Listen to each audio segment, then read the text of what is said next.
Donc, on est là avec Vincenzo Latronico qui a écrit plusieurs romans, mais donc celui qui était publié ici en France est Les Perfections, traduit par Romain Lafort qui est là et publié aux éditions Scribe. Asseyez-vous, il y a des places. Il y en a deux, finalement.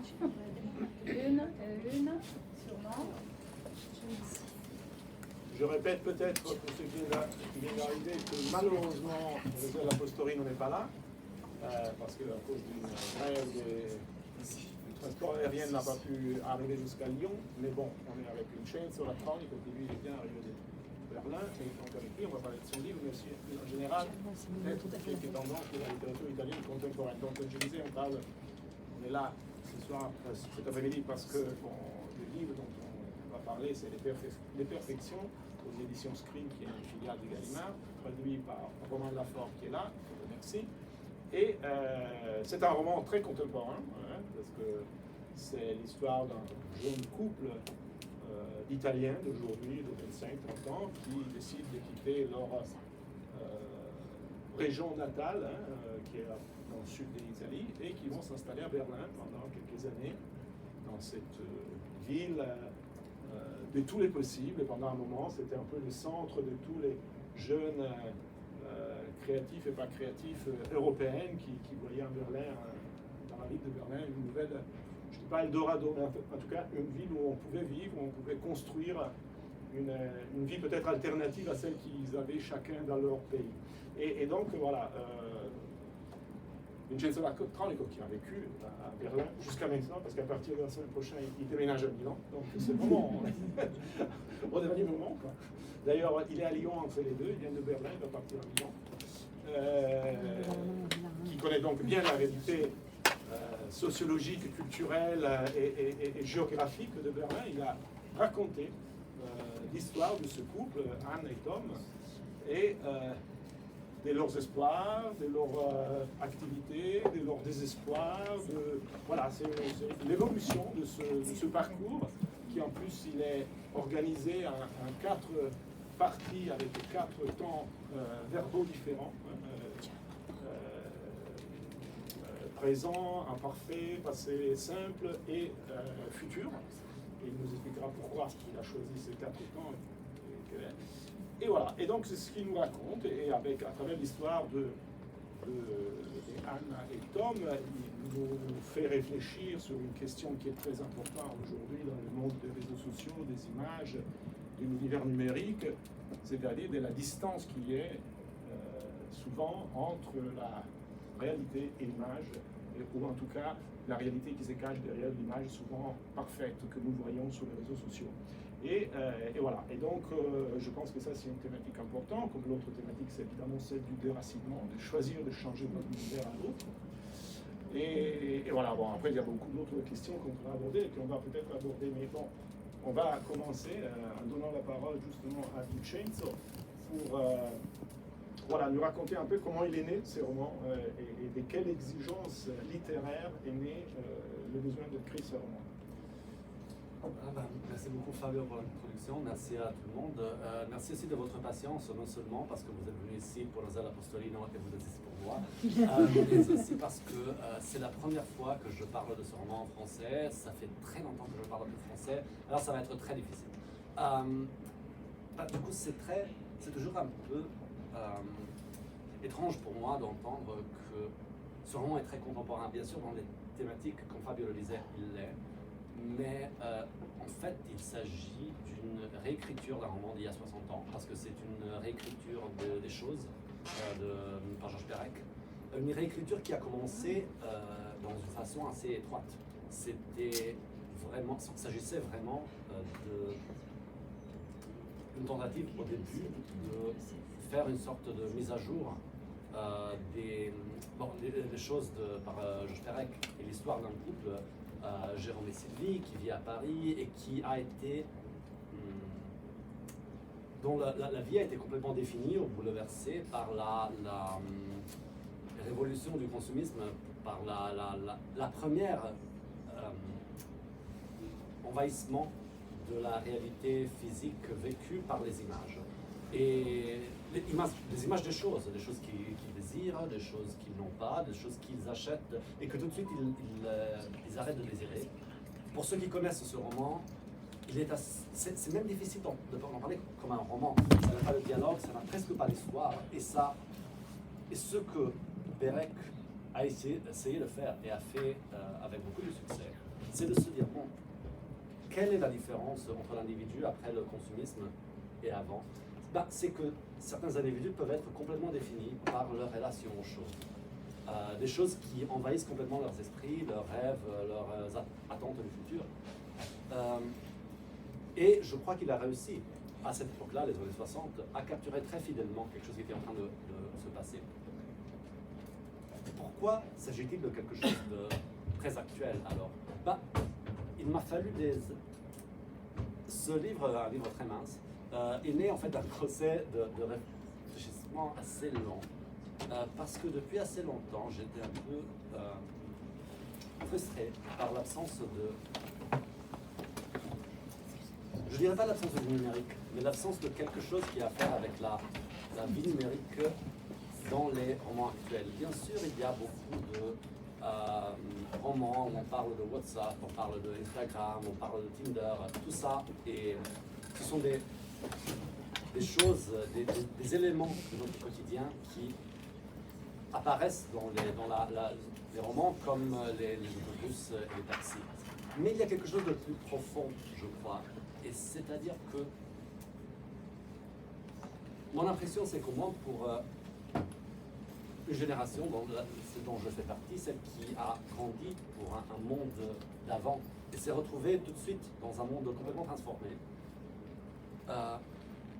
cette numérisation de la réalité a aussi eu un très grand impact dans quelque chose de beaucoup plus subtil, les façons dont on se identifie, la définition de nos espoirs, même de notre désir politique. Il serait très très difficile aujourd'hui de décrire l'intériorité de quelqu'un, sa formation, comment ses désirs sont formés, quelles sont ses attentes du futur, de sa partenaire, sans définir sans parler de ce flux ininterrompu, éternel, constant d'images et de phrases qui nous arrivent à notre esprit à tout moment, dès qu'on se réveille, quand on va à la toilette, quand on attend pour l'autobus. Et c'est beaucoup plus, il s'agit de quelque chose de beaucoup plus profond, je crois, que seulement décrire une technologie. C'est de décrire quelque chose qui est très pervasif dans notre quotidien. Je crois que c'est pas un hasard, par exemple, si je cite seulement un exemple, Sally Rooney, une écrivaine qui est plus jeune que moi, qui n'a jamais vécu dans un monde sans réseaux sociaux, sans WhatsApp. Ces romans à elle se déroulent toujours dans un certain moment qui est entre 2010 et 2012, quand bien sûr toute cette technologie existait déjà, mais quand elle n'était pas encore aussi pervasive que maintenant. Parce que je crois que le roman, comme on le connaît, a beaucoup de difficultés à articuler ces éléments. Par exemple, dans un roman, tout se passe dans un certain lieu. Les choses qui se passent ici se passent dans un lieu. On est ici, mais on est aussi dans le groupe WhatsApp des enfants, des parents de nos enfants. On est aussi sur Tinder à regarder notre prochain partenaire. Comment est-ce qu'on décrit tout cela dans un roman? Ça m'a frustré pendant des années, essayer de le faire sans que ce soit simplement une description de ce qui arrive.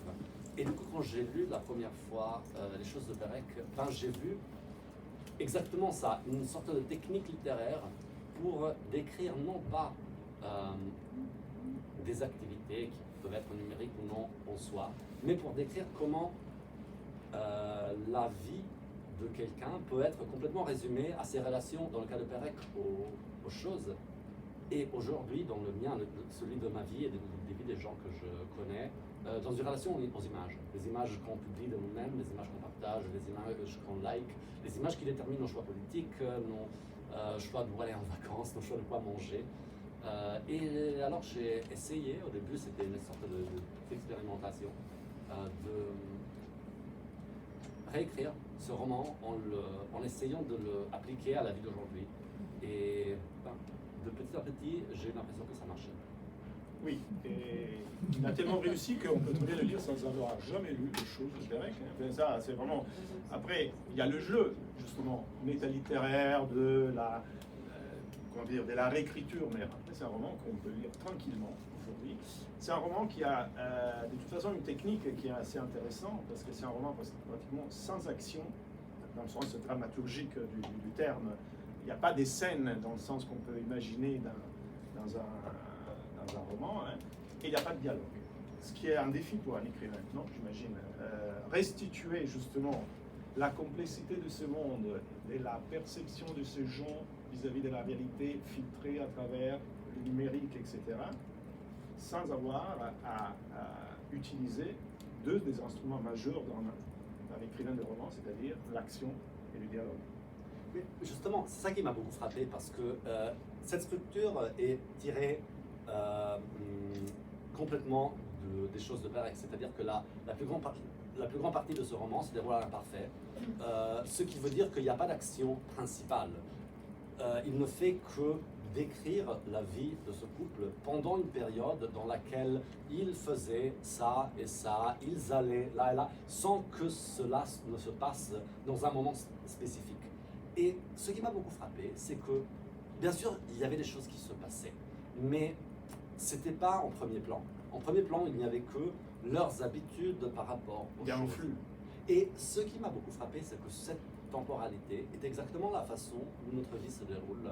Par exemple, quand on fait du scrolling sur les réseaux sociaux, c'est-à-dire qu'il n'y a pas d'action, il n'y a pas d'histoire structurée avec un avant, un après et quelque chose qui se passe. Il y a un flux interrompu d'images, l'image d'un chat, l'image d'un ami, l'image d'une barque de migrants qui se coule. Et tout cela est mis dans le même plan.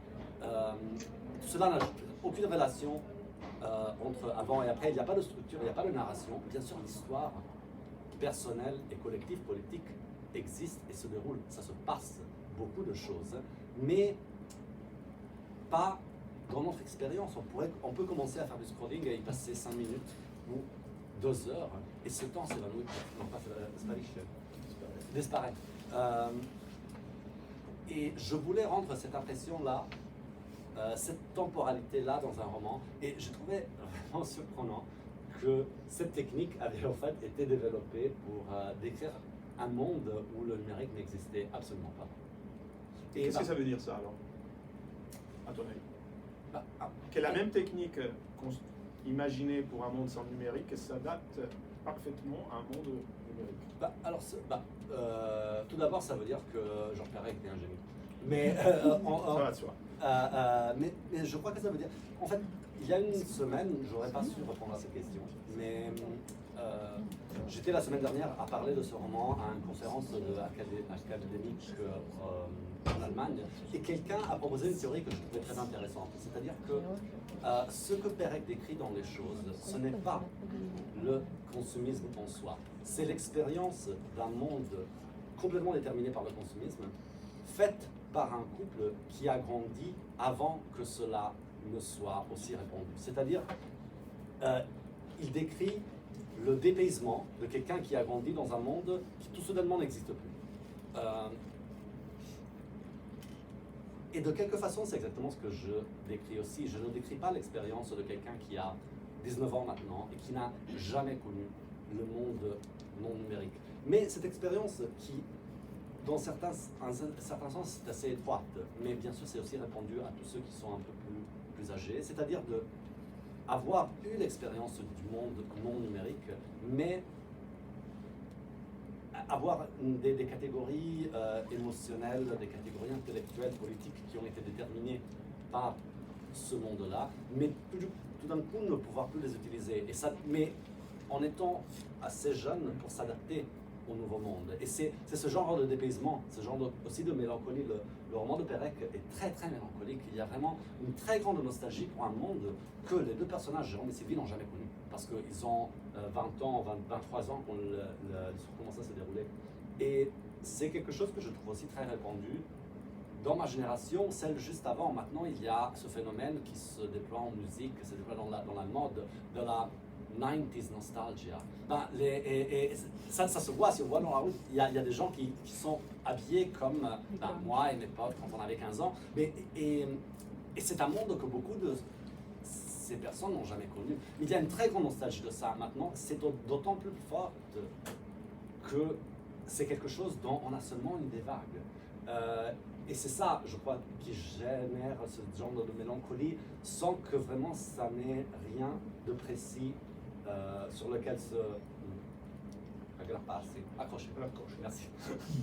Oui, on va revenir sur la question de la mélancolie et de la déception tout à l'heure, mais il y a aussi une autre question, toujours pour rester un peu dans les questions formelles, disons, le choix formel de ce roman, c'est justement l'histoire des 4 temps différents.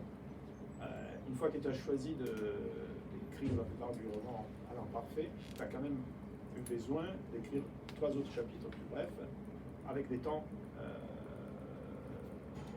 différents. Pourquoi? Bon, la vraie réponse, c'est que c'est parce que c'est Perec qui l'a fait. Mais du coup, j'ai tiré cette structure littéralement du roman de Georges Perec. Ce qui me fascinait, c'est que ces différentes temporalités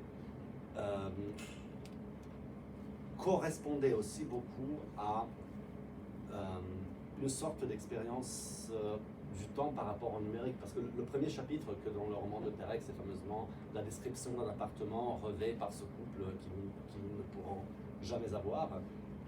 Et c'est au présent. Et c'est... Ah non, pour Perec, c'est pas au présent. En fait, non, j'ai changé ça. C'est vrai. Non, c'est au conditionnel. C'est au conditionnel. Pour toi, c'est au présent. Pour moi, c'est au présent, parce que c'est le seul chapitre qui se déroule uniquement sur le digital. C'est-à-dire que là, peut-être je peux aussi lire un petit peu. Si tu veux, ouais. Ce que le seul chapitre qui se déroule au présent de tout le roman, c'est la description d'un appartement qu'après on comprend être les images de l'annonce Airbnb de l'appartement où les 2 personnages vivent et qu'ils mettent sur Airbnb pendant leurs vacances pour s'aider à payer le loyer, qui a bien sûr qui est beaucoup plus haut parce qu'il y a beaucoup de gens qui mettent les appartements sur Airbnb. Et je trouve que cela m'intéressait, que le temps qu'on associe le plus à la réalité immédiate, directe, le présent, soit en fait le seul temps qui est utilisé pour décrire la chose la plus médiée, la moins immédiate. La moins immédiate. La moins immédiate qui est dans l'expérience de ces personnages, c'est-à-dire une annonce Airbnb, parce que c'est exactement ce renversement que je crois définit notre relation aux images d'aujourd'hui et ce qui a changé dans cette relation par rapport au monde avant le numérique. Je crois que ça a, par exemple, beaucoup à faire avec le fait qu'on est habitué à nous présenter, non seulement en définissant nos profils sur les réseaux sociaux, sur les sites de dating, mais aussi tout simplement en envoyant les selfies, en définant notre identité, en ayant la possibilité de curater, Soigner. Curater, bon, de définir, de définir nous-mêmes notre identité par rapport aux images qu'on choisit de projeter. Et il y a une expérience que je trouve assez, c'est peut-être l'émotion centrale du roman que j'ai voulu transmettre. Et on a toujours su que les images ne correspondent pas exactement à la réalité. On dit on prend une photo et on fait cheese, et on sourit et on choisit la meilleure. Et en disant ça, on sait bien sûr que c'est la réalité qui a le plus d'autorité.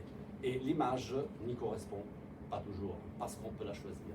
Et du coup, quelque chose, je crois, dans cela, profondément a changé. J'ai eu cette expérience, qui est l'expérience de l'origine de cette notion du roman, c'est de quand on regarde des photos qu'on a prises, qu'on a mises sur les réseaux sociaux d'une vacance, et c'est 2 verres de spritz sur une table sur la plage. Il y a le coucher de soleil qui brille sur les verres. C'est une atmosphère magique, romantique. Et bien sûr, on se rappelle que cette vacance, en fait, n'était pas joyeuse du tout. On était très proche de nous séparer, on se disputait tout le temps, il faisait froid. Mais tout cela ne se voit pas de l'image. Et en regardant l'image 2 ans après, 3 ans après, en revoyant notre profil Instagram, notre première réaction n'est pas de dire ben, cette image ne correspondait en fait pas à la réalité, mais c'est de dire mon expérience, la réalité ne correspond pas assez à l'image. C'est-à-dire tu doutes de tes mêmes souvenirs parce que ils n'ont pas la précision et l'efficace que cette image a. Et c'est ça, je crois, qui a changé. Et c'est cette genre de...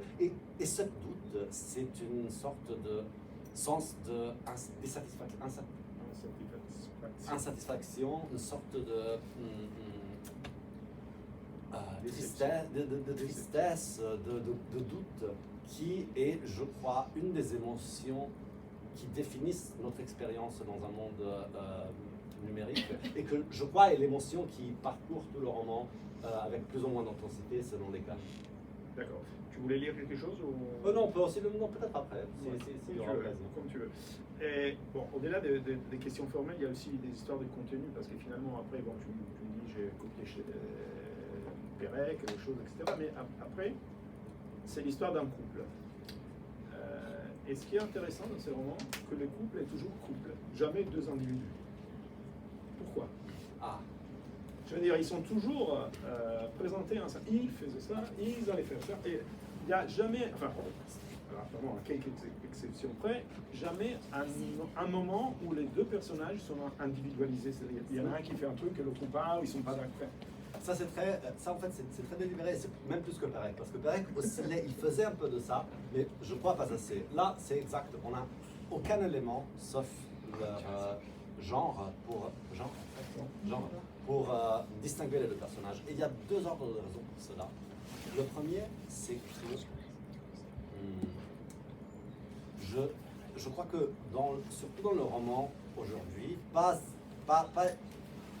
autant que maintenant autant de Pérec, et c'est pour ça je crois qu'il n'avait pas eu ce problème. L'amour est comme une sorte de virus. Si on y met seulement un tout petit peu, ça déraille complètement toute l'histoire. C'est-à-dire, je ne voulais pas écrire une histoire d'amour. Si on avait 2 individus différents, ça aurait été l'histoire d'un couple qui s'aime, qui se dispute, qui se connaît. Et tout cela aurait été tellement un volume aussi haut que tous les détails et les atmosphères dont le livre en fait se compose auraient été seulement l'arrière-plan de l'histoire d'amour d'un couple. Cela ne m'intéresse pas. Il y a plein d'histoires d'amour et sont merveilleuses, c'est pas la mienne. Je voulais une histoire de gens qui s'aiment, mais l'amour n'est pas au centre de leur histoire à ce moment-là. Le deuxième fait, c'est justement que je voulais écrire une histoire qui soit collective. C'est-à-dire si j'ai le temps, ok. Je vais un petit pas en arrière. Il y a un essai par Ursula Le Guin, une écrivaine surtout de science-fiction des États-Unis, qui m'a toujours beaucoup frappé. Elle trace les origines mythiques, bien sûr ce n'est pas un discours anthropologique, de la narration à 2 formes différentes. C'est-à-dire, on imagine toujours que l'histoire du roman, l'histoire de la narration, se commence avec les gens les préhistoriques qui dessinaient sur les caves les scènes de chasse. Et bien sûr, c'était qui faisait la chasse? C'était les hommes. Et cette histoire, ce récit, c'est un récit héroïque de quelqu'un qui fait un acte qui le rend différent de tout le monde. Il y a quelqu'un qui a tué ce grand buffle et tous les autres ne l'ont pas fait. Et on imagine que cela est l'origine d'une sorte de récit.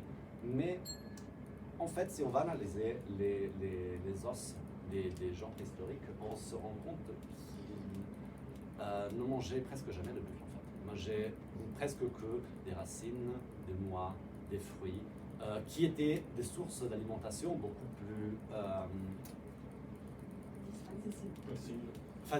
plus faciles et sûres que la chasse. Et c'était qui allait prendre les racines et les fruits? Bien sûr, ce n'était pas les hommes, c'était surtout les femmes et les enfants qui aussi avaient des récits. Et c'était des récits collectives, des récits qui étaient faits dans l'énorme travail de préparation de ces aliments. Et c'était des récits dont au centre, ce n'était pas ce qui rend un individu différent de tout le reste des récits héroïques, mais ce qui le rend identique. C'est un récit intrinsèquement collectif. Et ce qui m'intéressait, c'était de raconter une histoire qui ait une dimension collective. Une histoire dont le sujet soit un nous. Et ben, le couple, surtout un couple dont on ne thématise vraiment jamais l'amour, c'est le nous le plus petit qu'il y ait. Et alors, j'avais vraiment intérêt à offrir, non pas offrir, à proposer cette histoire aux lectrices et aux lecteurs sans qu'il y ait jamais la tentation de dire qu'est-ce qu'il y a qui rend ces personnages aussi différents que moi, mais avec plutôt la proposition de chercher ce qu'il y a dans ces personnages qui les rend semblables à la personne qui lit.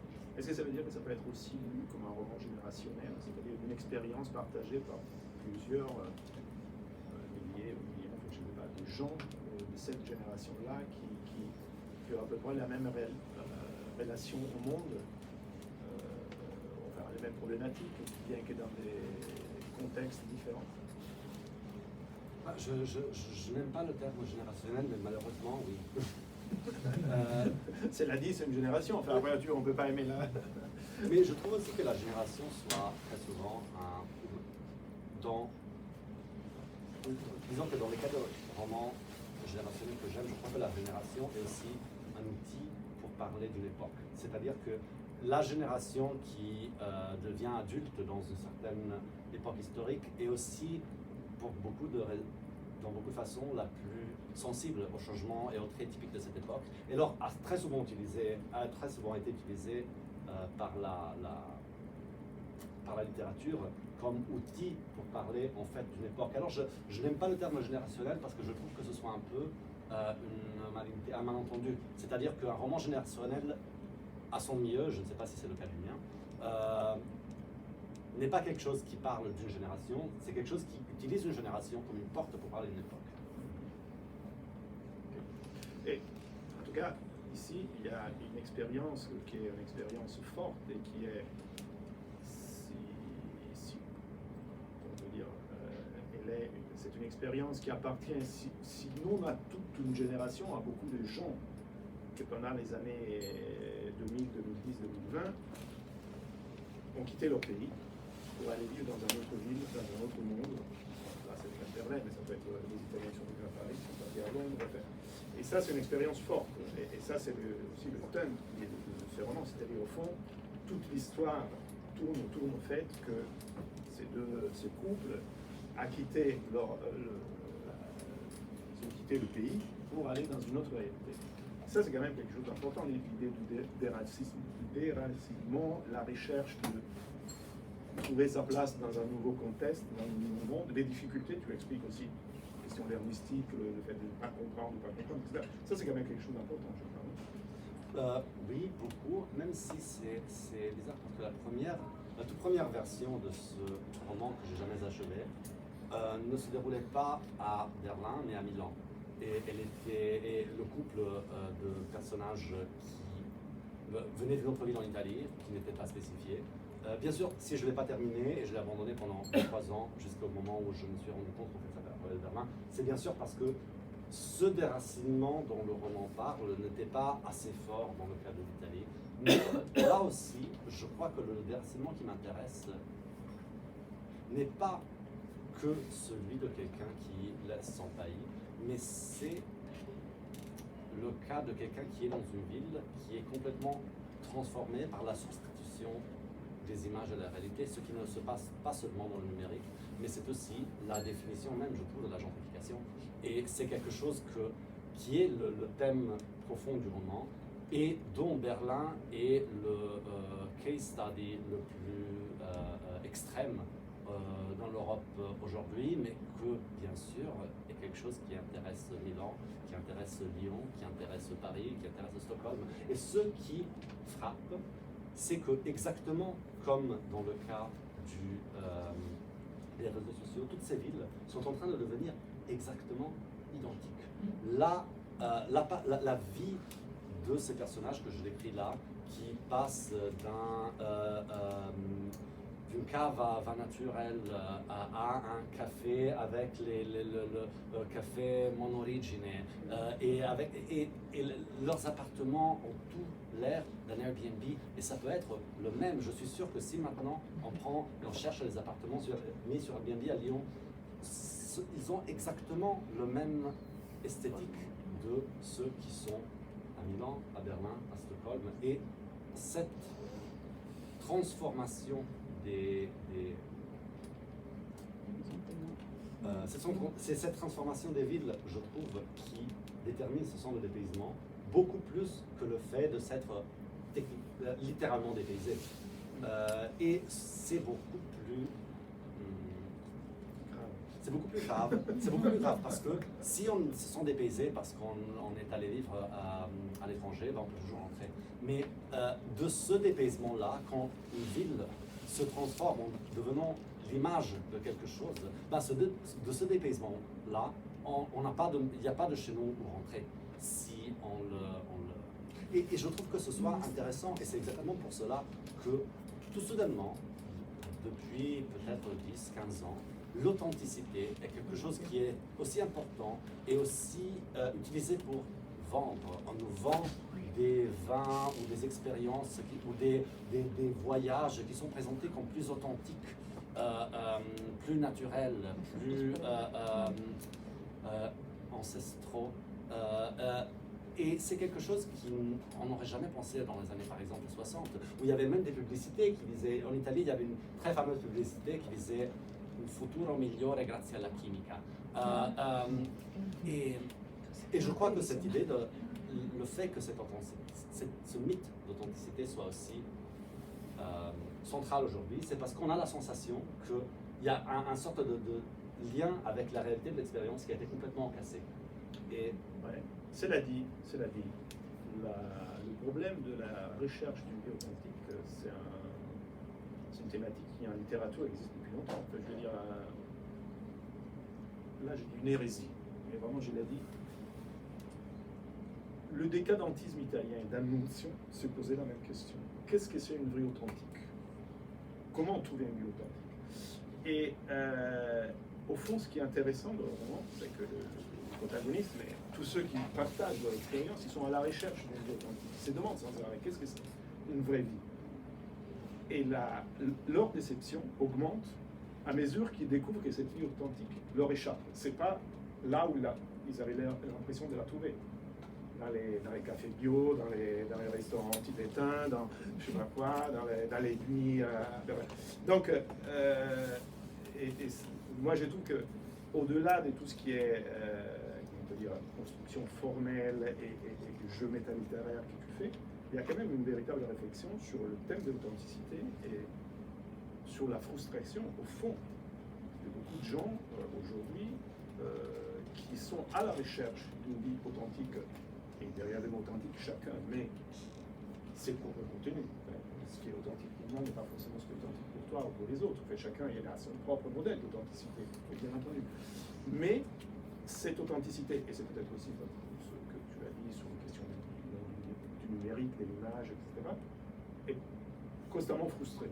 Et donc, au fond, bon, on ne va pas raconter la fin du roman, mais même ce roman, il est traversé, comme tu l'as dit au début, par la déception, qui produit un choix radical à la fin. Donc tout ça pour dire que les thèmes d'authenticité, c'est quand même un thème assez important en littérature. Même si tu dis, dans les années 60, à travers la chimie, on imaginait un monde en plastique qui nous était vendu comme un monde meilleur, mais les thèmes de l'authenticité est toujours présent, je pense. Cela, absolument, dans la littérature, oui. Ce qui me frappe, c'est... Mais par exemple, dans le cas d'Annunzio, comme dans le cas de Huysmans, l'authentique passait par une dose d'artifice, paradoxalement. Mais ici. Ce qui me frappe aujourd'hui, je crois, c'est que ce désir ne soit pas seulement en littérature, dans le cas d'un esprit qui s'imagine exceptionnel, comme D'Annunzio, comme Huysmans, mais c'est très, très, très répandu. Et je crois que ce qu'on veut dire par authentique, et c'est là que la gentrification et le numérique se manifestent en tant qu'aspect différent de la même chose. avec authentique, on veut dire non optimisé. Nos vies et nos villes sont constamment de plus en plus optimisées. C'est-à-dire, je fais un exemple très banal. Si j'ai connu ma dernière partenaire par hasard à un concert, il n'y avait aucune raison que le fait qu'on était les deux là ne déterminait pas qu'on avait beaucoup en commun. On s'est connus par chance, par hasard, on ne sait plus. Combien est-ce qu'on avait en commun? Peut-être pas beaucoup. Quelqu'un qu'on connaît sur une app de dating est beaucoup plus optimisé. On peut être beaucoup plus sûr qu'on a beaucoup de choses en commun et ce sera de plus en plus vrai. Mais il y a quelque chose dans le fait que j'ai ici à disposition peut-être des dizaines de milliers d'hommes et de femmes que je peux choisir et trouver la plus optimisée. Il y a quelque chose là, les choix sont meilleurs, c'est beaucoup mieux de pouvoir d'avoir autant de choix que non de dire ben j'ai rencontré cette femme au concert, ben, c'était elle. Mais cela nous enlève aussi quelque chose, on ne sait pas vraiment dire quoi. Et je crois que c'est cela l'authenticité. Et c'est le même de ce qui est passé aux villes. Les villes la vie dans les quartiers a été dans beaucoup de raisons optimisée. Les villes sont plus sûres, sont plus propres. Le vin naturel est souvent beaucoup mieux que le vin du carton qu'on trouvait au restaurant avant. Mais cette optimisation cause une sorte de... la sensation d'un manque d'authenticité, de quelque chose qui n'existe pas pour extraire le maximum d'une situation, mais seulement parce que c'est quelque chose qui est arrivé. Et je crois que c'est cela, ce qui, au fond, le manque que j'essayais de décrire dans ce roman. Avant de vous laisser la parole, peut-être pour des questions, parce que vous voyez, il y a beaucoup de choses à dire. On se disait hier la réflexion tous les deux que, parce que justement, bien que la première version c'était à Milan, mais ce roman il est quand même à Berlin.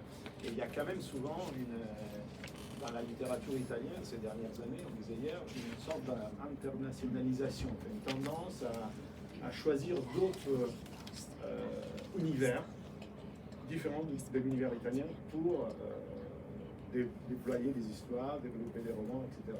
C'est ce qu'on se disait hier. Qu'est-ce que tu en penses? Et justement, on disait Rossella Pastorino, effectivement, c'est l'exemple d'un italien qui a choisi dont les deux premiers romans, peut-être, je ne sais pas ce qu'il va faire, dont les deux premiers romans sont quand même hors du théâtre des opérations italiennes. Un grand parti, enfin, en tout cas. C'est très fascinant, en fait. Je n'ai pas une grande...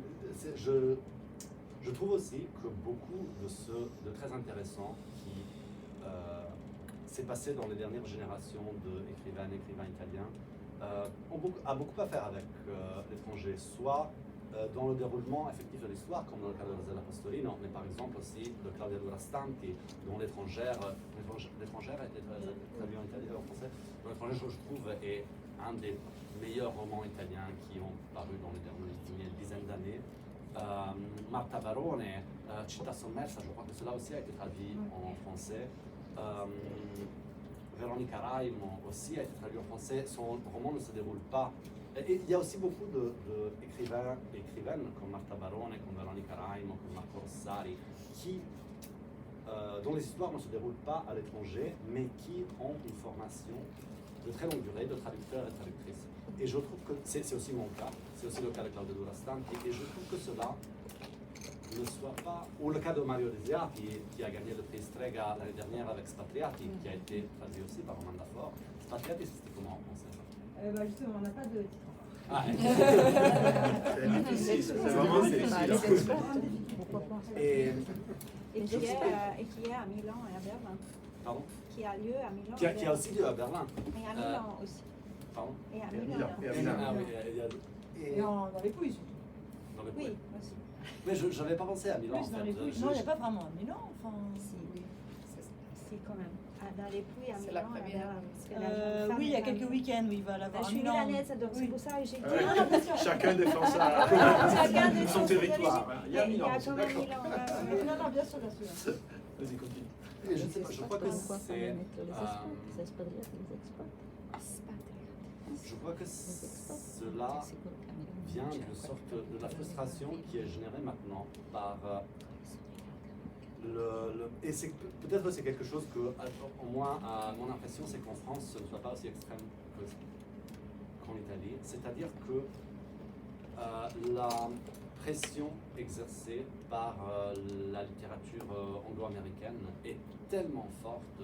J'enseigne la création littéraire à une école à Milan, avant c'était à Turin, et presque tous mes étudiants arrivent et ils lisent et je leur demande quels sont vos livres préférés, vos auteurs préférés, et ils disent tous Hemingway, John Didion.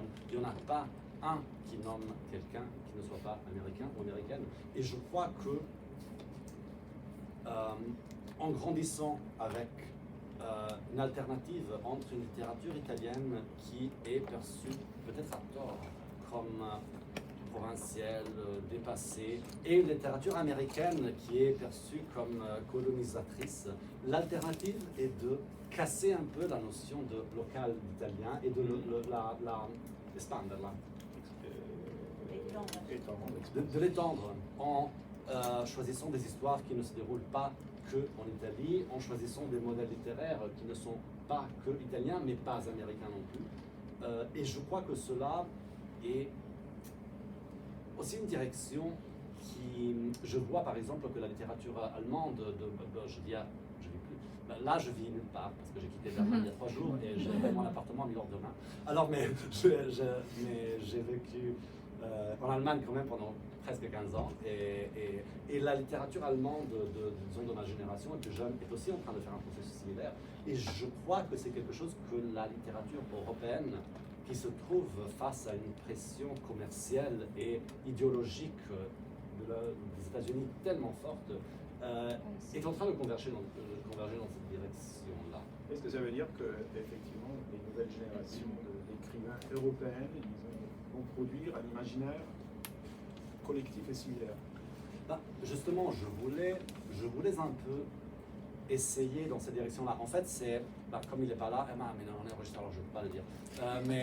Du coup, en fait, c'était un peu un malentendu le fait qu'il y ait écrit que ce soit un couple italien, parce que j'ai jamais dit d'où vient le couple de ce roman. Ce qu'on sait, et ça c'était exactement pour cette raison-là, ce qu'on sait, c'est qu'ils ne sont pas allemands, bien sûr, parce qu'ils sont à Berlin en tant qu'étrangers, et on sait, parce que c'est dit, qu'ils ne sont pas anglais et pas américains, mais on ne sait pas d'où ils viennent. On dit d'une métropole de l'Europe du Sud. Ça pourrait être, en fait, j'avais pensé, je voulais au moins que quelqu'un ne sache pas s'il s'agit d'Athènes, de Milan, de Rome ou de Lyon. Parce que si on dit une métropole de l'Europe du Sud, c'est une de celles dont on pense. Et on n'a jamais des repères géographiques précis. Et cela m'intéressait justement pour l'idée d'avoir un sujet qui soit collectif, qui soit un nous, et une histoire qui se déroule à Berlin, surtout dans les années où il s'agissait encore d'une ville très très bon marché, c'est que ça peut être une histoire qui commence à bâtir un imaginaire européen commun. C'est-à-dire qu'il y avait, quand je suis allé à Berlin en 2009, il y avait beaucoup de Français, beaucoup d'Espagnols, beaucoup de Grecs, qui maintenant pas. Maintenant il y a seulement des Américains et des Bavaresi. Mais parce que c'est trop cher. Maintenant, ils sont tous en train d'aller à Lisbonne. Ah non, Lisbonne, c'est déjà près On verra après, ça sera Athènes alors. Mais juste une question, à part les choses de Pérec, toi, tu dis quoi alors? Alors, comme tu dis, tous les jeunes arrivent, ils ont lu Hemingway, ils aiment ça, hein, et toi, tes repères, à part les choses de Pérec dont on a assez parlé, qu'est-ce qu'il y a comme repères littéraires, ou lectures littéraires qui t'ont marqué disons, j'en parlais hier, j'ai eu cette... parce que je ne savais pas qu'en fait il s'agissait d'un auteur de Lyon, on m'a demandé mais quel est l'écrivain français des jeunes générations qui t'a plus frappé, et moi j'ai répondu tout de suite La meilleure part des hommes par Tristan Garcia. C'est un roman que j'ai lu 5 ou 6 fois et qui a vraiment complètement révolutionné mon idée de ce qu'on pouvait faire avec une expérimentation formelle, mais en gardant une sorte de chaleur et de désir du romanesque. Et alors, oui, celui-là a été un roman très très important pour moi. Sinon, je vais décidément citer Hans Magnus Enzensberger, un écrivain allemand d'une toute autre génération. Il vient de mourir, je crois, il y a 1 an et demi, qui est l'écrivain qui m'a pour lire lequel j'ai décidé d'apprendre l'allemand. Et sans lui, je ne serais pas allé à Berlin. Et que lui aussi, et ce n'est pas du tout un cas, et bien sûr, lui aussi a toujours cherché une forme pour conjuguer la substance romanesque et une forme qui est presque de non-fiction. Et bien sûr, c'est quelque chose que Annie Ernaux fait aussi beaucoup, c'est quelque chose que Emmanuel Carrère fait aussi beaucoup. Et je crois que c'est quelque chose que maintenant que la narration littéraire, le romanesque a été de plus en plus homogénéisée par une sorte de forme commerciale, c'est là qui se déroulent des choses très très intéressantes, les choses que en tant que lecteur, trouve les plus intéressantes dans la littérature au moins occidentale, celle que j'arrive à lire le plus souvent. Est-ce qu'il y a des questions, des remarques? Moi j'ai une question, je ne sais pas si j'arriverai à la formuler comme je voudrais, je tente. Oggi è alta. Oui, je sais pas. Alors, tu racontes ce changement des villes et ce changement des villes qui sont devenues presque toutes égales les unes aux autres. Et tu racontes ce changement aussi par le biais de l'image et de la présence de la technologie, etc. Alors, je voulais te poser cette question. Est-ce que tu penses que ce changement des villes, qui sont effectivement, on pourrait être à Berlin et on a l'impression d'être à Lyon, etc., et notre rapport effectivement à la technologie n'est pas dû aussi à un changement de l'être humain en tant que tel? C'est-à-dire, est-ce que nous, les êtres humains, nous n'avons pas effectivement changé par rapport au siècle dernier? Donc, parce qu'on parlait d'un roman d'une génération, mais moi j'ai l'impression qu'il y a eu un changement tellement radical. Et la question que je voulais te poser, c'est à l'intérieur de ces changements, si tu penses qu'il existe effectivement, où est-ce que tu situes le désir de littérature? C'est-à-dire, où est-ce que la littérature peut arriver à ressurgir à partir de ces changements et où elle va, la littérature? Comment pouvoir continuer à faire de la littérature vu qu'on habite un monde où l'image a pris possession de nous? Et voilà, je dirais comme ça. Alors ma réponse serait que non, je ne crois pas que l'être humain est pas bon. Je suis bien sûr pas dans la position de pouvoir le dire, mais si je m'interroge sur mon expérience à moi, je crois que c'est exactement nous, et je dis nous parce que je vois qu'on est plus ou moins de la même génération, qui ont cette impression-là, parce que nous avons grandi pour un monde qui a cessé d'exister au moment où on a commencé à être adulte. Et alors c'est ça qui nous donne. On a l'impression que ce soit l'être humain qui a changé, mais en fait c'est que moi et toi. C'est-à-dire, tu ne penses pas que les gens qui ont quand même habité le siècle dernier, le XXe siècle, ne se sont pas aussi dépaysés, même s'ils sont nés dans les années 50, oui, 70? Non, bien sûr, mais au moins, elles ont eu l'expérience du monde d'avant. C'est pour ça que la nostalgie a beaucoup moins marqué, parce qu'ils en ont eu l'expérience, ils savent de quoi il s'agit, et très souvent ils se rendent compte, bon, je ne sais pas si je parle à mes parents, que ça n'a pas changé autant que ça. La plus grande, l'impact du changement est perçu d'une façon beaucoup plus radicale par ceux qui n'ont pas vraiment eu d'expérience, alors qu'ils peuvent mythologiser ce avant et se habiller comme le 90s nostalgia en croyant que c'était je ne sais pas quoi. Mais pardon, en croyant que c'était plus authentique, en fait ce n'était pas. Je crois. Oui, après, bien sûr que la vie a changé, mais ça a changé toujours. Je ne sais pas si on pourrait dire que ce soit l'être humain qui a changé en soi. Tu n'es pas d'accord avec Gunther Anders? Vu que tu aimes les Allemands. Non, Lui, il disait que l'être humain allait changer complètement, mais il le disait à partir des années 30, en fait, qu'il y avait eu un changement tellement radical qu'on ne pourrait plus revenir en arrière. Et ce changement, oui, effectivement, il est dû au consumérisme et tout ça, mais il est dû à un changement d'un monde. Et donc, je me demande, parce que c'est intéressant ce que tu dis, mais là, tu fais des livres, tu tentes l'expérience de la littérature, tu veux rester dans la littérature, et alors, où on la met, la littérature, oui. là, Mais je à crois qui que elle peut parler? Mais je crois qu'il y a une confusion entre littérature et livre. Je ne sais pas si les livres vont survivre dans la forme où on les connaît, en tant que véhicule pour raconter une histoire ou pour faire de la poésie ou pour... Je crois que s'il y a quelque chose qui rapproche tout ce qu'on appelle littérature, que ce soit poésie, que ce soit non-fiction, que ce soit roman, c'est que c'est une tentative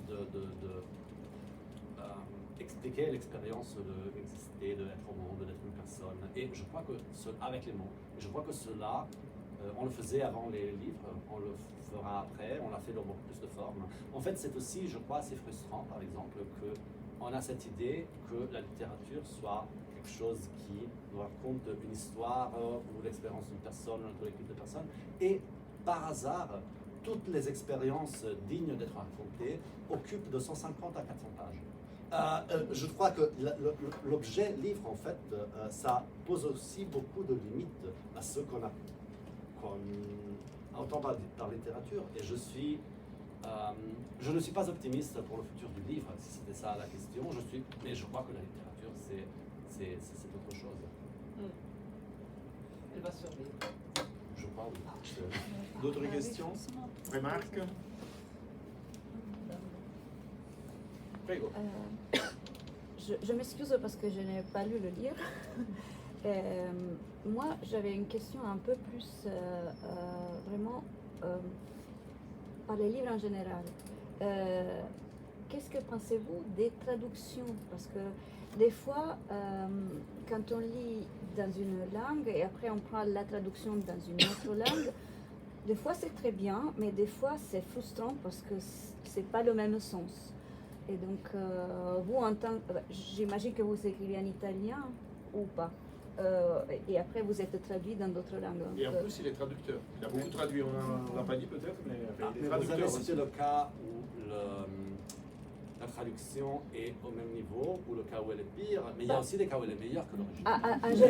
non, je sais. Non, c'était vraiment le rapport d'un écrivain par rapport à sa traduction. C'était vraiment une question totalement générale. Malheureusement, je ne peux pas être honnête parce que la traductrice est là. Non, en fait, on a fait une rencontre à ce sujet ce matin à l'Institut culturel italien. Et non, j'étais aussi en tant que traducteur en sachant comme c'est délicat et comme c'est difficile, et aussi en sachant que ce roman qui naît comme réécriture d'un roman français, là, bien sûr, la réécriture et la traduction sont dans la même famille. Même pendant très longtemps, jusqu'à il y a quelques centaines d'années, réécriture et traduction étaient presque la même opération. Quand on parle de traduction ancienne, c'est très souvent ce qu'aujourd'hui on appellerait des réécritures. Et on pourrait aussi faire un argument philosophique dans l'histoire de la théorie de la traduction, il y en a eu beaucoup, qu'il y a des réécritures qui sont plus fidèles à l'idée de fond d'une œuvre qu'une simple traduction. Et alors, comme mon roman est, disons, une sorte de traduction de Pérec, l'idée que cela soit traduit en français risquait de générer une sorte de court-circuit. Et c'est aussi quelque chose, je vais répéter pour ceux et celles qui étaient ce matin, je suis désolé, je vais répéter la même image que j'ai utilisée. Un des premiers exercices de traduction que je fais faire à mes élèves quand je fais des cours de traduction, c'est de prendre un texte italien que je ne leur montre pas, leur donner la traduction publiée anglaise de ce texte et leur demander à chacun et chacune de la retraduire vers l'italien et de confronter comme elles sont toutes différentes et comme elles sont différentes de l'original. Et alors, j'avais peur de constater quelque chose de semblable, c'est-à-dire que j'avais tout fait pour qu'une sorte de air, atmosphère de Pérec dans la musicalité de la langue, dans le rythme soit présente dans mon livre en italien. Et bien sûr, je ne croyais pas possible que cela soit aussi présent avec tellement de précision et de musicalité que ce l'est dans la traduction française de ce roman. J'ai sidéré la première fois que je l'ai lu et j'en suis vraiment particulièrement content. D'autres questions? La traductrice avait lu Pérec pour le traduire? Oui, enfin pas pour le traduire, mais je trouve que j'aime aussi Pérec et que j'ai relu Pérec en traduisant Les Perfections. Mais c'était une lecture à côté, mais c'était pas... comme je disais ce matin, le texte de Vincenzo était déjà suffisamment imbibé de Pérec pour que j'ai besoin, moi, de pasticher Pérec en plus. Enfin, il y a quelques rares endroits où je fais des petits clins d'œil avec suspense, mais sinon l'air de Pérec était déjà présent. Ce qui est bien, c'est que vous avez pu lire la traduction. Ce n'est pas toujours bien. Parfois, ça. Ah bon? Non, en tant que traducteur, moi je traduis presque que des morts. Ouais. Parce que. Parce qu'ils te laissent, ils te foutent la paix. D'autres questions? Une dernière? Non? Non. Alors, je me permets de vous rappeler quand même que le festival Italie-Simon, dans le cadre de cette rencontre, va continuer cet après-midi à l'Institut culturel italien, donc pas loin d'ici. Il y aura cette lecture Novecento pianista de Alessandro Baricco, suivie d'un film surprise. Maintenant, on va dire. Dans le programme, c'est film surprise. Mais la surprise, c'est Le Colibri de Francesca Archibugi, tiré du roman de Sandro Veronesi, Le Colibri, que vous avez peut-être lu. Et demain matin, Siamo dati Entrée nel nostro gratuite, club. 20h30. 20h30, entrée gratuite. Et 20h. Qu'est-ce que tu nous racontes là 20h à l'Institut culturel italien. Et demain matin encore à l'Institut culturel italien, à partir de 10h, une matinée consacrée plutôt au roman noir, au polar, avec Gennaro Serio et Alessandro Robecchi, deux excellents écrivains, et suivi, pareil, d'un film, Il Silenzio Grande di Alessandro Gasman, en version italienne, bien entendu, sous-titré en français, entrée gratuite. Voilà, merci beaucoup, je remercie.